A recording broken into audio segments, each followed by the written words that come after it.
Ya, selamat pagi. Hari ini di hari Jumat di 26 Juni 2026, kita akan melakukan penelusuran ke perusahaan pos ya. Itu menyangkut tentang adanya sekitaran 2 hari yang lalu kita menemukan ada surat ya, ada surat di eh, kantor kita, di lantai kantor kita yang ada di Komplek MMTC Pancing Medan ya. Di situ kita melihat kok ada surat gitu kan. Ternyata di surat ini ada perihal itu tanggapan somasi kedua. Jadi memang di sebelumnya kita ada membuat surat somasi pertama dan surat somasi kedua kepada eh, lawan atau kepada orang yang tersomasi ya. Jadi mungkin itu adalah tanggapan dari surat somasi. Yang jadi persoalannya sekarang ini adalah ya, kenapa surat itu kami temukan di lantai kantor gitu. Pada waktu itu memang kantor kita lagi dalam keadaan kosong ya, terbuka kaca ya, pintu kaca kemudian kosong, karena kita mungkin dalam keadaan makan siang atau keluar sebentar pada waktu itu dari kantor hukumnya kita kan. Dan beberapa saat kemudian kita melihat ada surat yang judulnya tanggapan surat somasi kedua gitu.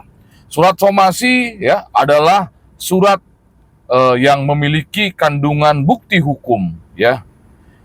Itu diatur di KUH Perdata.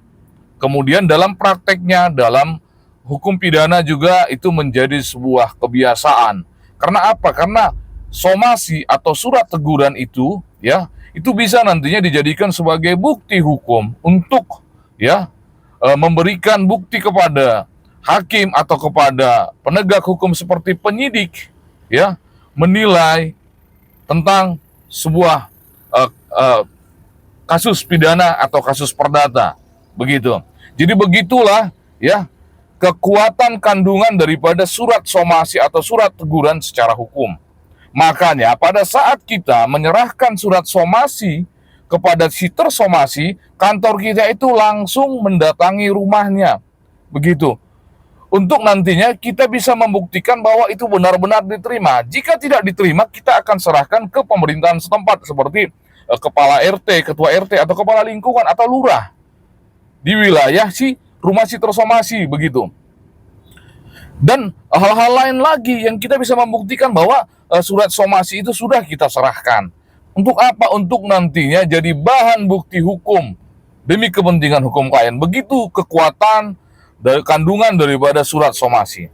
Dan sebaliknya ada surat jawaban somasi dari pihak lain, dari pihak si tersomasi melalui pengacaranya, begitu kan? Dan itu juga akan memiliki sanggahan secara hukum. Itu akan menjadi bukti hukum buat mereka bahwa mereka telah menjawab surat somasinya kita begitu. Maka oleh karena itu ya, bagaimana ya harusnya proses penyerahan tanda terima dari si tersomasi atau dari si pensomasi seperti kami, kantor hukum kami ya, kantor hukum Andreas Tarihoran dan Partners, menerima daripada surat jawaban atau surat tanggapan somasi dari pihak lawan atau pengacara pihak lawan itu tadi, itu harus bisa dibuktikan. Jadi kita heran kenapa ada tiba-tiba di lantai siapa yang penerima di situ ya, siapa penerima yang dijadikan oleh pihak perusahaan pos, PT Pos di situ ya. Kita akan melakukan penelusuran di hari ini. Kita akan mengarah ke kantor pusat pos ya, atau kantor gudang pos yang mengurusi persoalan pengiriman surat-surat seperti ini ya. Ini dia suratnya.